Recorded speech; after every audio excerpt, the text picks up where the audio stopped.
Dice, anunciaré tu nombre a mis hermanos en medio de la congregación, te alabaré. Vamos a leerlo juntos. A ver. Anunciaré tu nombre a mis hermanos y en medio de la congregación te alabaré. Amén. Amén. Bueno, acá ven caritas. A veces nos identificamos con una, con otro. Estados de ánimos diferentes. Feliz, triste, enojado, sorprendido, somnoliento, hay gente que está muy dormida, pensativo, saludable, enfermo, hambriento. ¿Cara de hambre? ¿Cómo es la cara de hambre? Bueno, apenado, asustado y aburrido. Nuestros estados de ánimo varían muchas veces por las circunstancias, las situaciones. Los humores nuestros son muy variables. A veces hay gente que es como una mayonesa, la mirás y se corta. Es como que son muy insensibles, ¿no? Y toman a pecho cualquier expresión que uno dice. Y a veces, a mí me gusta mucho, por ejemplo, hablar de diferentes temas. Tengo amigos y parientes de todos los colores. Y como todos tenemos diferentes opiniones sobre la vida, sobre la realidad social, sobre diferentes miradas de la sociedad. Y a veces cuando uno emite una opinión diferente, la persona se siente atacada. Yo digo, uno puede diferir las ideas, pero eso no quita que seamos enemigos, ¿se entiende? ¿No? Esto es algo que pasa mucho a veces en la fe, pasa mucho en la política, pasa mucho en los ambientes, a veces en los deportes, sobre todo el fútbol, que es el más popular. Cuando hay adversidad entre dos cuadros, parece que se odian. Cada 4 años, cuando hay mundial, el que se siente identificado con una bandera de su país, le saca las arañas enseguida, o las uñas, ¿no? A la rivalidad. Después se nos pasa, pero en ese momento es como que hay cierta euforia que hace que las personas vivan en estado de ánimo diferente. Pero la vida cotidiana también nos lleva a nosotros estados de ánimo diferentes. Por eso sería bueno, o sería ideal estar siempre en piloto automático con la misma expresión, pero a veces no es así. Hay personas que son muy exteriorizan mucho sus estados de ánimo, son transparentes como la cebolla, ¿no? Enseguida, y hay otros que ponen una cara o una careta y en el fondo están sufriendo, pero sonríen a la vida, ¿no? Vieron como esos payasos que siempre tienen acá dibujada la sonrisa, pero por ahí está triste en el fondo, ¿no? El Salmo 22, muchos lo han titulado El silencio de Dios, porque la sensación que tiene el que lo escribió es que Dios no habla. Dios está ausente, Dios no interviene y uno siente hasta el abandono de Dios. Eso es normal. No es pecado sentir que a veces parece que Dios nos responde, porque los procesos son muy diferentes en cuanto a las respuestas que Dios nos da. Amén. Amén. Del 1 al 5, estamos hablando y leyendo el Salmo 22, es la ruptura de la relación del Padre y del Hijo. Es un salmo profético porque fue escrito muchos antes de la muerte y la resurrección de Jesús, pero habla del padecimiento de Jesús. Pero también habla del padecimiento nuestro, de cada creyente, de cada ser humano en la tierra, que sufre eso que dijo Jesús en la cruz: Dios mío, ¿por qué me has abandonado?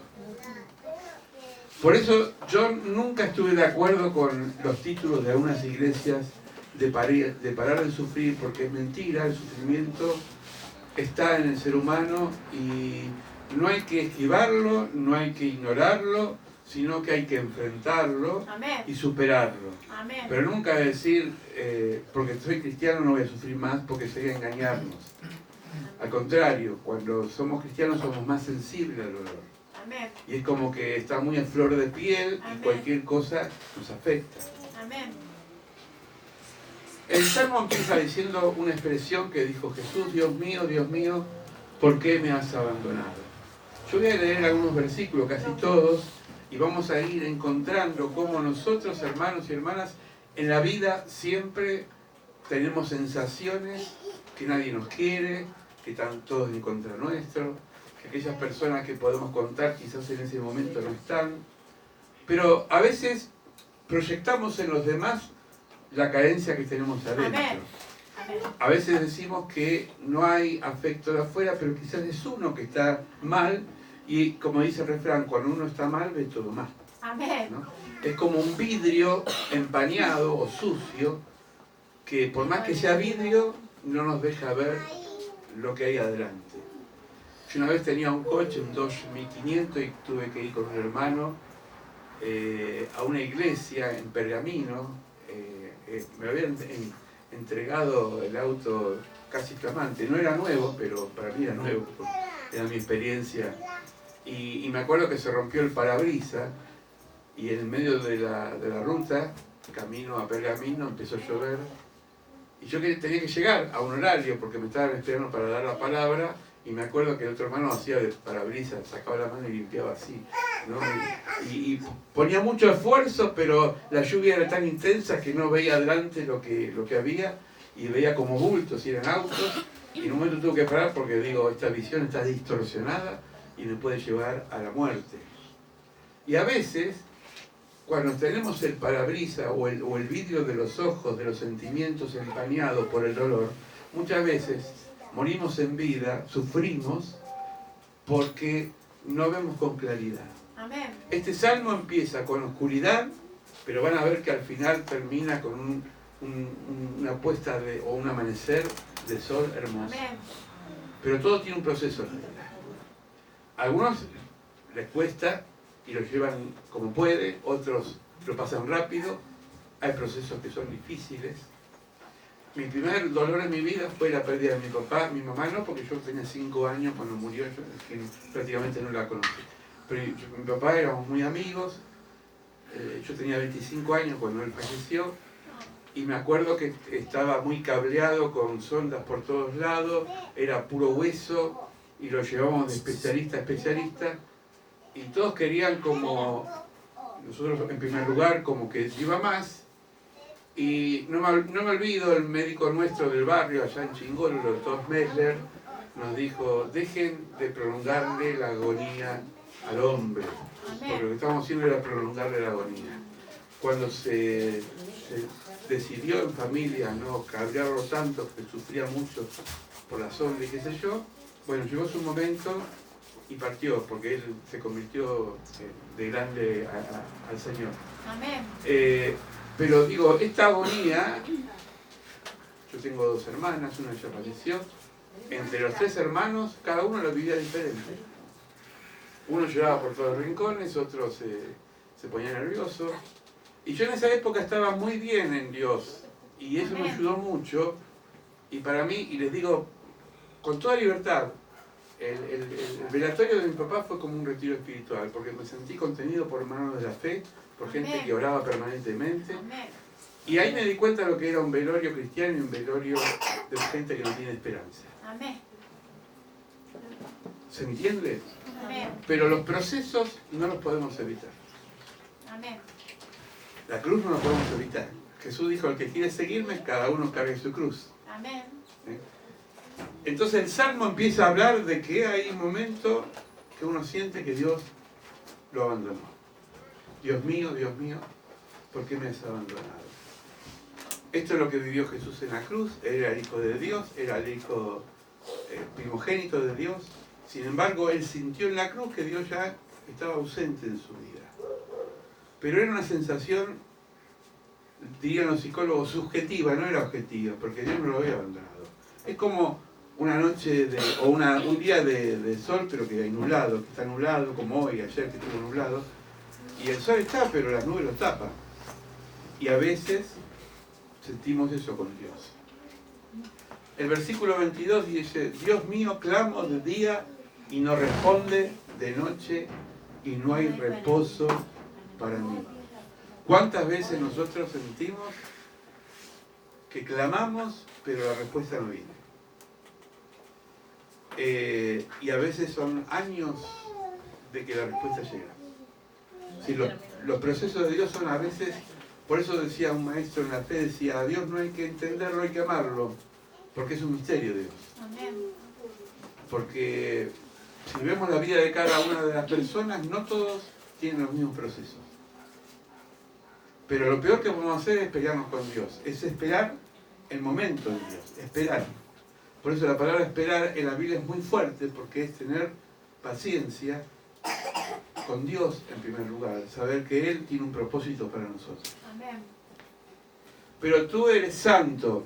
Fíjese en el versículo 3, el lamento lo convierte en bendición. No dice, me quejo y me quejo nada más, sino que en el versículo 3 empieza a tener un color la expresión del salmista. Pero tú eres santo, tú que habitas en la alabanza de Israel. La alabanza, vamos a verlo ahora, no es una canción más como alguien que compone una canción romántica, una canción hacia la familia, que no digo que esté mal, pero la alabanza es otra cosa. La alabanza viene de Dios y habita Dios, y por eso este salmo está dedicado a la congregación, porque la congregación, cuando los hermanos nos reunimos y alabamos el nombre del Señor, la atmósfera espiritual es muy especial.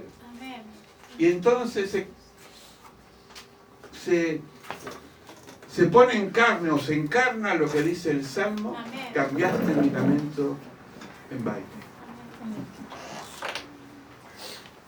Dice versículos 4 y 5, en ti esperaron nuestros padres, esperaron y tú los libraste.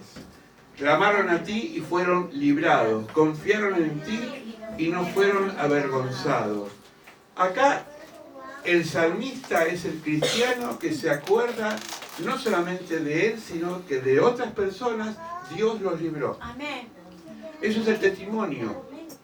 Cuando vemos el testimonio o escuchamos el testimonio, nos inyectamos de la fe del otro, porque vemos que la otra persona también Dios hizo un proceso en su vida y quizás como uno padeció momentos difíciles. Amén. Entonces, esto nos tiene que a nosotros dar fuerza, porque dice, así esperaron nuestros padres. Pueden ser nuestros padres, pueden ser nuestros primos, pueden ser nuestros hermanos, no importa qué persona, pero alguien a veces, con su testimonio, nos inyecta esperanza de seguir creyendo en Dios. Amén. Amén. Confiaron en ti y no fueron avergonzados. Por eso la palabra de Dios dice muchas veces, acuérdate de Jehová en los momentos difíciles. Porque nunca uno tiene momentos siempre difíciles. La vida es como una sinfonía, hay momentos lindos y hay momentos no tan lindos, hay momentos tristes, hay momentos de regocijo. Amén. Pero aún en el pozo de la desesperación, Dios nos socorre. Amén. Y eso es lo que a veces uno se siente. Dice, pero yo soy gusano. Un gusano es un ser que uno no va a tener mascota. Voy a tener un gusano de mascota y lo voy a llevar a pasear todos los días con una correa, ¿no? Es un gusano, ¿no? ¿Se imaginan? No es un perrito. No es muy decoroso. Es un gusano. El salmista se compara con un gusano. Es decir, se compara con poca cosa o nada. Dice, soy gusano y no hombre. Soy aprobio de los hombres, despreciados por el pueblo. Es decir, cuando el parabrisas, el vidrio está sucio, no está visible, y uno empieza a ver todo distorsionado, empieza a percibir que está solo en la vida. Pero son percepciones de acá, ¿eh? De acá. Por eso dice un refrán, que la fe es como el paracaídas, si no lo abrimos nos estrellamos. ¿Se imagina un paracaidista que se tira de un avión y dice, bueno, no lo voy a abrir de capricho, que lo abran otros? Ese no cuenta mal el cuento, ¿no? Hay que abrir el paracaídas, hay que abrir el corazón. Entonces la caída va a ser diferente. Dice, soy como gusano. Sentirnos como gusano es sentirnos poca cosa. Pero también es un signo de humildad. ¿Saben por qué? Porque sentirse como gusano es como un ser despreciable. Pero dice Dios, aquel que se humilla será ensalzado. Amén. Amén. Pero el que se ensalza será humillado. Vamos a ver una comparación ahora entre lo que pasó Jesús y lo que dice el Salmo. El Salmo 22, versículos 7 y 8 dice: todos los que me ven escarnecen, estiran la boca, menean la cabeza, diciendo: se encomendó a Jehová, líbrele él, sálvele él, puesto que él, en él está la complacencia. Mateo 28, si alguien quiere acompañarme, en el versículo 38 al 44 dice: entonces crucificaron a él a dos ladrones, uno a la derecha y otro a la izquierda. Está hablando de Jesús. Y los que pasaban le injuriaban, meneando la cabeza, diciendo: si tú derribás el templo en 3 días y lo reedificás, sálvate a ti mismo. Si eres hijo de Dios, desciende de la cruz. Y de esta manera también los principales sacerdotes, escarneciéndolo con los escribas y los fariseos y los ancianos, decían: a otro salvó, a sí mismo no se puede salvar. Él es el Rey de Israel, que descienda ahora de la cruz, y creeremos y confiaremos en Dios. Líbrele ahora, si quieres, por lo que ha dicho: soy hijo de Dios. Lo mismo le injuriaban también los ladrones que estaban junto a él. Es decir, Jesús fue el hombre más sensible de la tierra, el hombre más puro en amor, y sin embargo fue el que más recibió escarnios, burlas e insultos de la sociedad. Esto es un acto fuerte y doloroso para una persona que no tenía falta. Entonces, Pablo va a decir a los Filipenses, capítulo 2, tengan el mismo sentir que tuvo Cristo Jesús. Es decir, hermanos, nosotros no estamos inmunes muchas veces al vituperio. No estamos inmunes a veces a las críticas. Es parte de la vida. El tema es cómo enfrentamos esas críticas. Cómo cambiamos esas situaciones negativas en positivas. Versículos 9 y 10 dice: porque tú me sacaste del seno materno, me hiciste confiar desde los pechos de mi madre. A ti fui entregado desde mi nacimiento, desde el vientre de mi madre, tú eres mi Dios. Acá hay un tema de concepción por aquellos que piensan que un embrión no es vida, o un periodo de gestación no tiene nada que ver con una vida, como se está debatiendo. Es decir, desde el vientre de la madre, de la concepción, esa persona o esa personita que tiene alma, que tiene espíritu, que ya tiene una mente, Dios tenía un propósito. Dios tiene un propósito, como en nosotros. Por eso estamos acá, porque Dios tiene un propósito. Fui entregado de nacimiento. Muchas veces nosotros tenemos sufrimientos aún dentro del útero de nuestra madre. Por eso dicen los médicos que una madre embarazada tiene que escuchar melodías agradables, vivir en un clima propicio, porque afecta a la criatura. Amén. O sea, afecta fuertemente. Dice versículos 10 y 11: a ti fui encomendado desde la matriz, desde el vientre de mi madre, tú eres mi Dios. No te alejes de mí, porque la angustia está cerca y no hay quien me ayude. Esta es la radiografía de la soledad. Sentirte solo. En medio de la gente. Hay una diferencia entre soledad y solitariedad. ¿Me siguen? Amén. Soledad y solitariedad. La soledad es el sentirse lejos de todos. Son sentimientos de la mente. El solitario es la persona que por su estado o su personalidad no es un ser sociable. Ahora, La soledad tiene dos acepciones, una positiva y una negativa. Amén. Todos necesitamos soledad muchas veces para estar en comunión con Dios. Amén. Eso se llama un retiro espiritual de cada uno, ¿no? Que sea 10 minutos, 15 minutos, ¿no? Cuando vos estás lidiando con Fabián y con tu familia, qué sé yo, uno se retira un ratito a solas. Por eso Jesús decía a Mateo, retirate a solas en tu habitación, cierra la puerta y ora al Padre que está en secreto, y el Padre que está en secreto te escuchará y te recompensará en público. Amén. Y otra cosa es la soledad de que uno no quiere saber nada con nadie porque está tan mal que no sabe cómo digerir ese problema. Bueno, ahí es cuando Dios empieza a intervenir, cuando lo dejamos intervenir, ¿no? En esa soledad. Por eso Jesús, cuando se sintió acosado por el enemigo, que lo venían a matar, ¿se acuerdan la pasión que Judas fue el que se adelantó, lo entregó al Señor con un beso? Él dijo, antes de eso yo tengo que orar, y que fue al huerto de los olivos. Y peleó con la carne de él, porque todos tenemos una naturaleza carnal. Pero él era santo, pero también era un ser humano. Y no quería morir. Y entonces empieza a pelear y dijo, Señor, no quiero morir, soy joven, tengo 33 años, tengo una vida por delante, pero que no se haga mi voluntad sino la tuya. Cuando dijo eso, fue el hombre más libre de la tierra.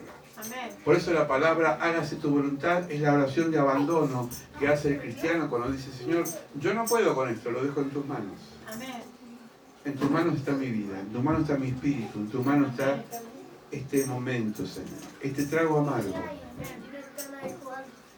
He sido derramado como agua, todos mis huesos se desconjuntaron, mi corazón fue como cera derritiéndose en medio de mis entrañas. Esto fue los padecimientos de Jesús. Dice Isaías que su rostro era tan desfigurado que no se lo podía definir qué era. Si era un ser humano, una bestia, porque fue totalmente desfigurado. El padecimiento de Jesús. 16-18. Como perros de presa me han rodeado. Mire qué sensación. ¿Usted nunca la acorraló un perro? Bueno, los perros de presa son perros entrenados, por ejemplo, en la caza, en la cacería de animales. Son perros asesinos que están entrenados para morder y atacar al oponente. Esta es la sensación del salmista.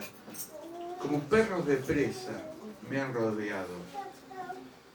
Me ha acercado una banda de malvados, me han traspasado la mano y los pies. Puedo contar todos mis huesos. Esto lo vemos en San Juan 19, 31, 37. Es el cumplimiento de la muerte de Jesús. Con satisfacción perversa la gente se detiene mirándome, se reparten entre ellos sus vestidos y sobre mi ropa echan suerte. Esto se cumplió en el Evangelio. Sortearon el único vestido que tenía, lo jugaron a los dados, dice la palabra, lo sortearon.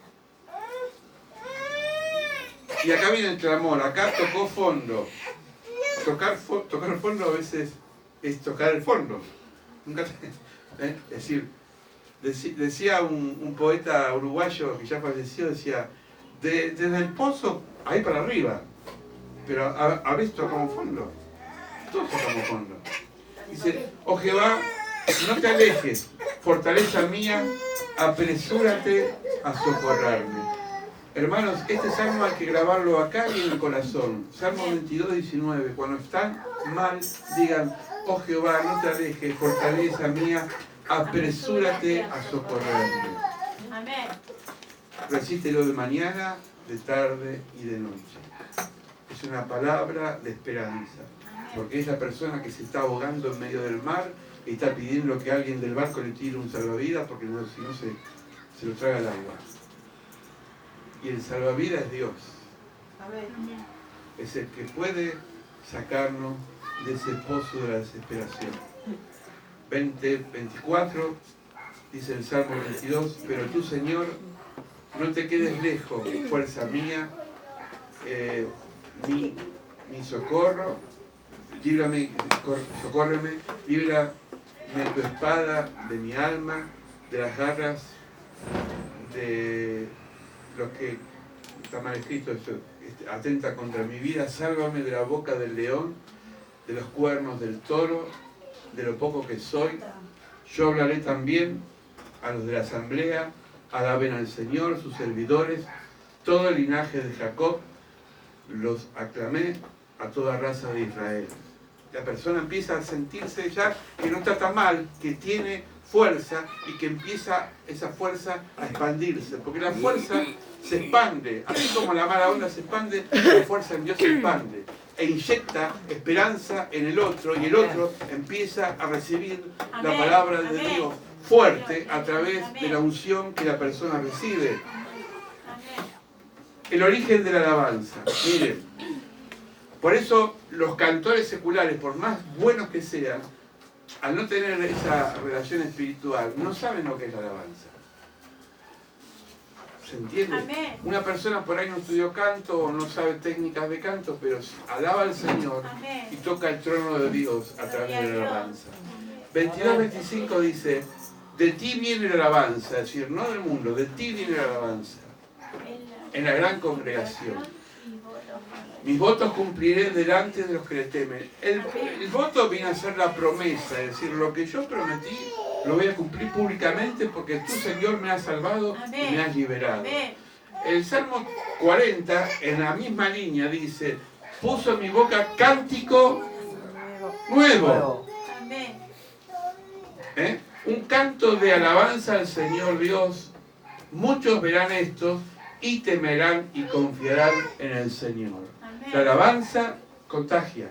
Aún los que pasan por acá, los vecinos, aquellos que escuchan y quizás no quieren saber nada con la iglesia, no pueden tapar sus oídos, no pueden alejarse de la unción de Dios, porque es Dios que está obrando a través de la alabanza. Amén. En el valle de Josafat, dice la palabra de Dios en el libro de Reyes, venía el enemigo a atacar al pueblo de Israel. ¿Y qué haría uno si viene el enemigo? ¿Y voy a usar armas para defenderme? Dios le dijo, no usen armas, empiecen a alabar mi nombre. Y dice que el enemigo fue confundido y entre ellos se mataron, mientras que el pueblo de Dios alababa al Señor. Dejen que hablen de ustedes, se matan solos porque nosotros alabamos al Señor. Amén. No busquemos leña por leña, ojo por ojo. Alabemos al Señor y el Señor se encarga de ese asunto que nosotros no podemos manejar. Amén. Amén. Se acordarán y se volverán a Jehová todos los confines de la tierra y todas las familias de las naciones adorarán delante de ti. Porque Jehová es el reino y Él va a regir las naciones. Amén. Amén. Dios es el Señor de la vida. Amén. Dios es el Señor de tu vida. Amén. Amén. Amén. Decirle a tu hermano, Dios es el Señor de tu vida. de tu vida. Amén. Vamos a orar. Amén. Así que vamos a la palabra, a la Santa Cena. Vamos a orar. Si estás viviendo un momento así de que sentís que Dios te abandonó, yo tengo una palabra de esperanza. Dios no te abandonó. Amén. Es algo que vos estás sintiendo, pero Dios no nos abandonó. Amén. Padre, en el nombre de Jesús, te agradecemos por este salmo tan profundo, Salmo 22, salmo, Señor, que a veces empieza con un grito de desesperanza, una sensación de angustia, de soledad, de abandono, pero se va transformando en alegría, así como un gusano se transforma en mariposa y empieza a volar, así es nuestra vida, Señor. Salimos de ese estado crítico y nos vamos transformando a través de la alabanza, de la fe, de la confesión de nuestros pecados y sobre todo de rendirnos a ti, Señor. Por eso, antes de participar de esta cena, queremos realmente pedirte perdón por las veces, Señor, que hemos sentido que tú no estás. Pero tú estás, Señor. Tú estás presente aún en los silencios. Tú estás presente aún cuando no hay respuesta. Tú estás presente, Señor, aún cuando pensamos que el mundo nos ha abandonado. Pero tú no nos abandonas, Señor. Porque eres fiel, porque eres sí, amén. Porque tu palabra dice que estaré contigo hasta los fin hasta el fin del siglo. Señor, te bendecimos por esta palabra, te bendecimos por este Salmo 22, un salmo que termina con un cántico de liberación. Y dice esta palabra que en medio de la congregación te alabaré, Señor. Así como te alabamos nosotros, te bendecimos tu nombre, proclamamos tu nombre, Señor. Gracias por esta palabra, en el nombre de Cristo Jesús. Amén y amén. Vamos a dar un aplauso.